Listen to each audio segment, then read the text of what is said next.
Hello વિદ્યાર્થી મિત્રો, આજે હું લઈને આવી ગયો છું તમારા માટે 7 ડેઝ સ્ટડી પ્લાન. ઓકે, એ પણ પર્ટિક્યુલર ધોરણ 9ના વિજ્ઞાન વિષય માટે 7 ડેઝ પ્લાન લઈને આવી ગયો છું. માસ્ટર પ્લાન કહીએ તો. ઓકે, કે આ 7 દિવસની અંદર તમે પર્ટિક્યુલર વિજ્ઞાન વિષયની તૈયારી કઈ રીતે કરવાની છે એ પણ હું તમને કહેવાનું છું, અને કઈ રીતે તમારે શું શું કરવાનું છે, કયા પાર્ટ ઇમ્પોર્ટન્ટ છે, કયા પાર્ટ ઇમ્પોર્ટન્ટ નથી, એના વિશે હું તમને કહેવાનો છું.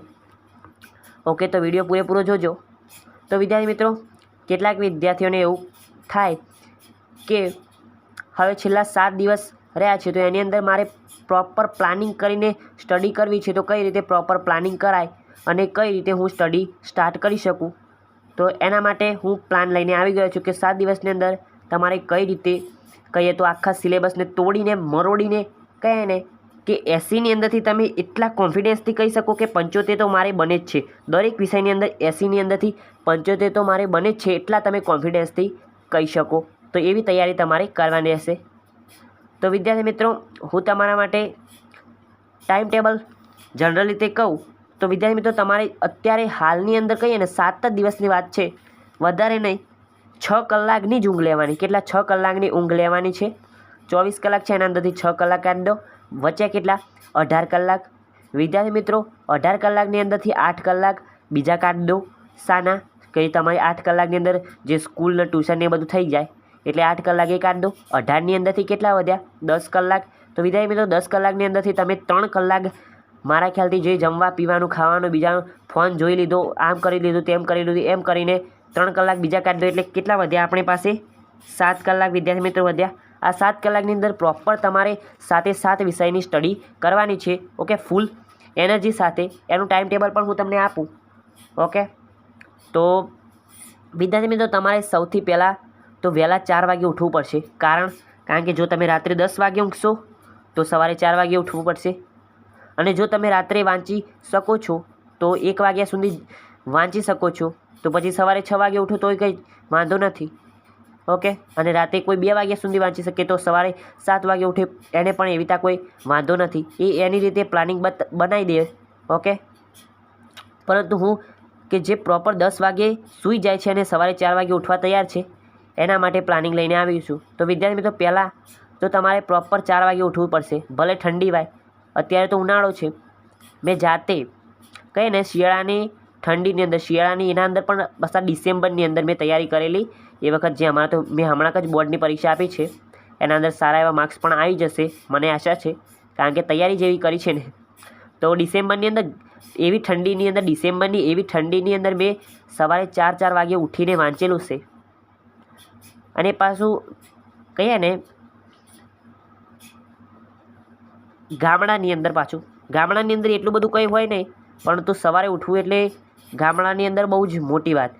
કારણ કે વિદ્યાર્થી મિત્રો, ગામડાની અંદર કેવું ખુલ્લું વાતાવરણ હોય, અને આ શિયાળો અને ડિસેમ્બર, એમાંય પાછો ડિસેમ્બર મહિનો એટલે એવો કે ચોર ને એવું બધું વધારે હોય, એટલે બીક તમને વધારે લાગે કે નથી ઉઠવું, ચોર આવશે, આમ છે તેમ છે, એમ કરીને એવા ડરના કારણે છતાં પણ મેં 4 વાગે ઉઠીને વાંચેલો. તો તમે કરી શકો છો. અત્યારે તો ઉનાળો જ છે, 4 વાગે ઉઠી શકો ને. ઉનાળાની અંદર એટલી બધી કંઈ ઠંડી નથી પડતી, તો ઠંડીનું બાણું કરીને એવું નહીં રાખતા કે ચલો આમ કરી દીધું, નથી ને તે ઠંડી નથી, ઠંડી છે ને આમ છે ને તેમ છે. બાનું તો બનાવતા જ નહીં. તો હું તમને પ્રોપર પ્લાનિંગ કહું તો સવારે 4 વાગે ઉઠી જવાનું, 4 થી 5 1 કલાક વાંચવાનું. એની અંદર તમે કોઈ પણ વિષય લઈ શકો છો. ઓકે, કોઈ પણ એટલે કે પ્રોપર પ્લાનિંગ સાથે સવારે આટલા વાગ્યાથી આ વિષય આટલા વાગ્યા, આ વિષય આટલાથી આટલા, આ વિષય આટલાથી આટલા, એવું કા એમ 7 વિષય છે, તો 7 પ્રોપર પ્લાનિંગ સાથે કરવાનું રહેશે. તો સૌથી પહેલાં હું કાયદા રીતે કહું તો મને સામાજિક વિજ્ઞાન ગમે છે, તો 4 થી 5 હું રાખીશ સામાજિક વિજ્ઞાન. ઓકે, સાવી આપણે SS લઈએ. પછી 5 થી તે 5:30નું બ્રેક રાખીએ, કારણ કે અત્યારે તમને એટલું બધું પ્રોપર વાંચવાનું નહીં તેવું, કેમ કે કહીએ ને માહોલ નહીં હોય, કારણ કે હમણાં તમે કરેલું છે. ઓકે, તો એટલા માટે કે હમણાં તો તમે મોજ કરતા હતા, એટલે તરત સ્ટડી પર ફોકસ નહીં થાય. એટલા માટે અડધો કલાક પછી તમારે થોડું યોગ કરી શકો, બીજું કંઈ કરી શકો, ઊંઘી ના જતા પાછા. ઓકે, પછી 5:30 થી 6:30 સુધી તમારે બીજો વિષય લેવાનો. એઝ એક્ઝામ્પલ તરીકે હું તમને કહું કે વિજ્ઞાન. ઓકે, સાયન્સ લઈ શકો તમે. ઓકે, સાયન્સ લઈ શકો. એના પછી 6:30 થી 7 વાગ્યા સુધી એક 30 મિનિટનું બ્રેક. પછી 7 થી 8 3 કલાક, એટલે એ કેટલા થયા? 3 વિષયો તમારે સવારે જ પતી ગયા. ઓકે, 7 વાગે. પછી 7 થી 7:30નો એક બ્રેક લઈ લીધો. ના, 7 થી 8. ઓકે, 7 થી 8. ઓકે, મારી ભૂલ થઈ. 6:30 થી 7 વાગ્યા સુધી એ આપણો અડધો કલાકનો બ્રેક રહેશે. 7 વાગ્યાથી 8 વાગ્યા સુધી 1 કલાક વાંચીશું. એની અંદર તમે કોઈ પણ બીજો વિષય લઈ શકો છો. ઓકે, એટલા પછી 3 વિષય એટલા પૂરા થઈ ગયા. 8 વાગી ગયા. 8 વાગ્યા પછી અડધા કલાકની બ્રેક લીધી. 8:30 થયા. 8:30 થી 9:30 સુધી આપણે ચોથો વિષય પૂરો કરીશું. એટલે 4 વિષય તો સવારે જ પૂરા થઈ ગયા. એના પછી સાંજે પણ તમારે શેડ્યુલ પ્રમાણે કે 7 વાગ્યા સુધી તમે જમી રહેતા હોય તો 7 થી 8 1 કલાક, અડધા કલાકની બ્રેક. એના પછી 8:30 થી 9:30, પછી પાછા 10 વાગ્યા સુધી એવી રીતે કરી દેજો. કારણ કે થોડું તમારે વહેલા જમીન લેવું પડે. ઓકે, અથવા તો તમે એવું કરી શકો કે તમે 5:30 આવ્યા, 5:30 થી 6:30, જો તમારે ટ્યુશન ના હોય તો 5:30 થી 6:30 1 કલાક વાંચી લીધું ને પછી તમે જમવા બેસ્યા. ઓકે, અડધા કલાકને પછી 7 વાગ્યાથી 8 વાગ્યાના 8 થી 9 કરી દીધું એવી રીતે. ઓકે, અને 10 વાગ્યાનો. ઓકે, એવી રીતે કુલ મિલાઈને તમારી રીતે 7 કલાકનું રીડિંગ પ્રોપર થઈ જવું જોઈએ સ્કૂલ સિવાય. ઓકે, સ્કૂલ સિવાય.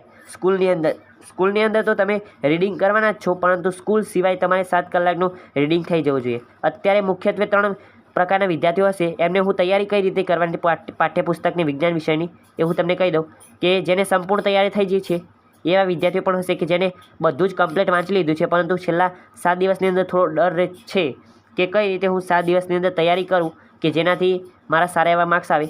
બીજો એવો પણ વિદ્યાર્થી હોય છે કે જેને અધૂરી તૈયારી છે, કે થોડા 2-4 ચેપ્ટર બાકી છે, અથવા તો 3-4 ચેપ્ટર બાકી છે. ઓકે, અને એવો હશે કે જેને બિલકુલ કંઈ વાંચ્યું નથી. તો વિદ્યાર્થી મિત્રો, જેને બિલકુલ વાંચ્યું નથી તો એને હવે વાંચવાનું કંઈ ફાયદો જ નથી, કે કારણ કે 7 દિવસની અંદર તમે શું ઝંડા ઉખાડી લેવાના છો? કંઈ નહીં.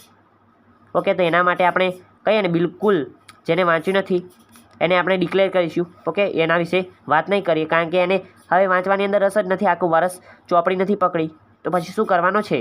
ઓકે, અધૂરું જેને થોડું એવું ચલો થોડા ચેપ્ટર વાંચ્યા છે તો એના માટે હું પ્રોપર પ્લાનિંગ આપીશ, અને જેને સંપૂર્ણ તૈયારી કરી છે એના માટે પણ પ્લાનિંગ આપીશ. તો વિદ્યાર્થી મિત્રો, અહીંયા હું તમને પ્રોપર પ્લાનિંગ આપું. સંપૂર્ણ તૈયારી જેને થઈ ગઈ છે, કે બધા ચેપ્ટરનું રિવાઇઝેશન થઈ ગયું છે, એના માટે કહું તો એને શું કરવાનું કે 7 દિવસની અંદર પહેલાં 2 દિવસ છે એની અંદર તમારા કુલ વિજ્ઞાનની અંદર કેટલા 13 પાઠ છે ને, 13 પાઠની અંદરથી અડધા પાઠ 13ના અંદરથી કહે ને, ના 2 નહીં 3 દિવસ રાખો આપણે, 3 દિવસ. ઓકે, ના 3 દિવસ વધારે થઈ જશે. પાછું MCQ માટે તમારે વધારે એફર્ટ્સ કરવા પડશે, કારણ કે MCQ માટે તમારે પર્ટિક્યુલર 2 દિવસ તો MCQ માટે કાઢવાના જ રહેશે. ઓકે, કે જે 2 દિવસે તમે કમ્પ્લીટ ટુ કમ્પ્લીટ બધા જ MCQ તૈયાર કરી લેશો. ઓકે, તો 2 દિવસ એવા કાઢવાના તમારી રીતે કરજો કે જે દિવસે તમને સેટ થાય એવી રીતે. ઓકે, તો એ 2 દિવસે તમારે શું કરવાનું? એકલા MCQ જ કરવાના. MCQ અને બીજા બધા ખાલી જગ્યા ને એ બધું જ હેતુલક્ષી પ્રશ્નો જે 2 દિવસ કરવાના. એના પછી 7 દિવસની અંદરથી 2 દિવસ જાય તો વધ્યા કેટલા? 5 દિવસ. 5 દિવસની અંદરથી 1 દિવસ હજુ કાઢ લો. એ દિવસની હું તમને વાત કરું પછી. અને એના પછી એક બીજું કહીએ કે 4 દિવસ વધ્યા. 4 દિવસની અંદર પ્રોપર તમારે વિજ્ઞાન વિષયની અંદર બધું જ કરી લેવાનું. ઓકે, અને વિજ્ઞાન વિષય એકલો 4 દિવસની અંદર નહીં કરવાનો. આવું જ પ્રોપર પ્લાનિંગ તમારે આવું જ બીજા વિષય માટે પણ અપ્લાય કરવાનું રહેશે, કે 4 દિવસ તમારે પ્રોપર બધા આખી ટેક્સ્ટ બુકને રિવાઇઝ કરી લીધી. ઓકે, 4 દિવસ પ્રોપર આખી ટેક્સ્ટ બુકને રિવાઇઝ કરી લીધી. પછી 2 દિવસ વધ્યા. 2 દિવસની અંદર બધા જ કહીએ ને બધા જ વિષયના MCQ અને હેતુલક્ષી પ્રશ્નો 2 દિવસની અંદર બધા જ વિષયના જોઈ લીધા. અને છેલ્લો 1 દિવસ વધ્યો એનું પ્લાનિંગ કહું તો એ દિવસે તમારે શું કરવાનું? બધા જ વિષયના જે જૂના પ્રશ્નપત્ર કહેવાય ને, જૂના પ્રશ્નપત્ર તમારા જિલ્લાનો કે તમારા જે સંકુલ છે, તમારે જે જગ્યાએથી પેપર આવે છે ત્યાંના. ઓકે, ત્યાંના, અથવા તો તમને જે પેપર સેટ પણ આપ્યો હશે તમારા શિક્ષકે એ પેપર સેટ કમ્પ્લીટ તૈયાર કરી લેવાના બધા જ પેપરના. ઓકે, અને જૂનું પેપર તૈયાર કરવાનું ભૂલતા નહીં, કારણ કે જે આ શાળા લેવલની પરીક્ષા હોય છે એની અંદર શાળા લેવલની પરીક્ષાની અંદર જૂનું પેપર હોય ને, જે પ્રીવિયસ યર PYQ કહેવાય. પ્રીવિયસ યર એટલે કે જૂના વર્ષનું પેપર. ઓકે, એ પેપરની અંદરથી કહીએ ને 70 to 80% જેટલું એના અંદરથી જ પૂછાતું હોય છે. થોડું એવું ચેન્જીસ થતું હોય છે. હેતુલક્ષીની અંદર ચેન્જીસ થતું જોવા મળશે, કારણ કે હેતુલક્ષીને ભારાંક વધી છે એટલા માટે થોડો હેતુલક્ષીની અંદર ચેન્જીસ થયો હશે. પરંતુ કહીએ ને મોટા પ્રશ્નો 2 માર્ક્સના અને 3 માર્ક્સની અંદર થોડું કંઈ પણ વધારે ચેન્જીસ જોવા મળશે નહીં. એટલે તમારે છેલ્લા દિવસ આ દિવસ જે એક દિવસ કીધો ને છેલ્લો રાખવાનો. સ્ટાર્ટિંગની અંદર દરેક માટે તમારે 4 દાડા ફાળવવાના કે 4 દિવસની અંદર તમે દરેક વિષય કરી દો. અને મેં કીધું કે વિષય વાઇઝ તમે કઈ રીતે કેટલા કલાકનું ફાળવી શકો એ તમારે કરવાનું છે. ઓકે, અને આ સંપૂર્ણ તૈયારીવાળા થઈ ગયું. પહેલાં 4 દિવસ લેશું, એના પછી 2 દિવસ હેતુલક્ષી જોવાના, અને છેલ્લો એક 7 દિવસનો છેલ્લો 7મો દિવસ છે એ દિવસે તમારે જૂના પ્રશ્નપત્રને સોલ્વ કરવાના રહેશે. ઓકે, દરેક વિષયના માટે છે. અને એક છે અધૂરી તૈયારી, જેને વિજ્ઞાન વિષયની અંદર અધૂરી તૈયારી કરી છે એને શું કરવાનું. તો વિદ્યાર્થી મિત્રો એના માટે પણ હું પ્રોપર પ્લાનિંગ લઈને આવી ગયો છું કે એના માટે શું કરવાનું રહેશે. તો એના માટે અહીંયા થોડું લખેલું છે કે આ ચેપ્ટર ઉપર એને વધારે ભાર મૂકવાનો રહેશે વિજ્ઞાનની અંદર. ઓકે, 5મું ચેપ્ટર, ઓકે, સજીવોની અંદર પાયાનો એકમ, પછી એના પછી 9મું ગુરુત્વાકર્ષણ, 12મું છે, પછી 4થું છે, 6થું છે, અને એના પછી બીજું પ્રકરણ છે. આ પ્રકરણની 1 2 3 4 5 6. ઓકે, એવું હોય કે તમે આના અંદરથી એકેય ચેપ્ટર નથી કર્યું, અથવા તો મોસ્ટ ઓફ જેની અધૂરી તૈયારી છે એની અંદરથી આના અંદરથી 2-3 જ પ્રકરણ બાકી હશે. તમે જો આટલું તૈયારી કરી લેશો ને તો 61+ તો 80ની અંદરથી 61+ તો આટલા ચેપ્ટરની અંદરથી જ તમને મળી હશે. ઓકે, તો આટલા ચેપ્ટર જેને અધૂરી તૈયારી કરી છે આ ચેપ્ટર ઉપર વધારે ભાર મૂકવાનો. અને એવું લાગે કે ચલો મારી તૈયારી હવે પૂરી થઈ ગઈ છે તો એને શાના ઉપર ભાર મૂકવાનો રહેશે? એને ભાર મૂકવાનો રહેશે ડાયરેક્ટ આપણે MCQ નહીં જોવાના, ડાયરેક્ટ આપણે જૂના પ્રશ્નપત્ર છે એના ઉપર ભાર મૂકવાનો રહેશે. ઓકે, જૂના પ્રશ્નપત્ર છે એના ઉપર ભાર મૂકવાનો રહેશે. જૂના પ્રશ્નપત્રની અંદર કે તમારું જૂના પ્રશ્નપત્ર છે એ બધા જ વિષયના જોઈ લેવાના. અધૂરી તૈયારી છે એની, અને જેની સંપૂર્ણ તૈયારી છે એને મેં કીધું તેવી રીતે 4 દિવસની અંદર સંપૂર્ણ સિલેબસ ફરીથી રિવાઇઝેશન કરી દેવાનું. 2 દિવસની અંદર MCQ જોઈ લેવાના બધા જ હેતુલક્ષી પ્રશ્નો, અને એક દિવસ રહ્યો એ દિવસની અંદર શું કરવાનું રહેશે? એ દિવસની અંદર તમારે બધા જ વિષયના કહે ને પ્રશ્નપત્રો, જૂના પ્રશ્નપત્રો જોવાના રહેશે. તો વિદ્યાર્થી મિત્રો મેં કીધું તેવી રીતે તમારે રિવાઇઝેશન કરવાનું. ઓકે, 6 કલાક ઊંઘ લે તો પણ ચાલે. અને જો તમને થઈ જતું તમે સ્કૂલ ના જતા હોય અને તમારે કમ્પ્લીટ પ્રોપર પ્લાનિંગ થઈ જતું હોય તો તમારે ઊંઘની અંદર કોમ્પ્રોમાઇઝ કરવાની જરૂર નથી. ઓકે, જો આ કોના માટે 6 કલાક ઊંઘ છે કે જેણે સ્કૂલ પ્લસ કે જે સ્કૂલ જાય છે, કારણ કે સ્કૂલ જતા હોય અને ટ્યુશન જતા હોય એ બધાને ટાઈમ ના મળે, એટલા માટે 7 કલાક એ વાંચવું એના માટે બહુ મોટું થઈ જાય. ઓકે, કારણ કે જે સ્કૂલ જાય છે એ બધાનો સ્કૂલનો ટાઈમ 8 કલાક અને બીજા બધા ટ્યુશનની અંદર ને એ બધું થોડું વધારે થઈ જાય. એટલા માટે કહું છું કે 7 કલાક વાંચવું એના માટે બહુ વધારે છે. અને જો તમે એક સ્ટુડન્ટ તરીકે પરીક્ષા આપતા હોય તો તમારે 7ની જગ્યાએ 10 કરી દેવા પડે. કારણ કે તમારે તો પછી વધારે ટાઈમ મળે છે, તો 7ની જગ્યાએ 10 કલાક વાંચી અને સારી એવી તૈયારી કરીને તમે સરસ મજાનું રિઝલ્ટ મેળવી શકો છો. તો વિદ્યાર્થી મિત્રો આ હતું પ્રોપર વિજ્ઞાન વિષય માટે પ્લાનિંગ. હવે મળીશું સામાજિક વિજ્ઞાન માટે. આવજો, tata, good bye, take care, love you all.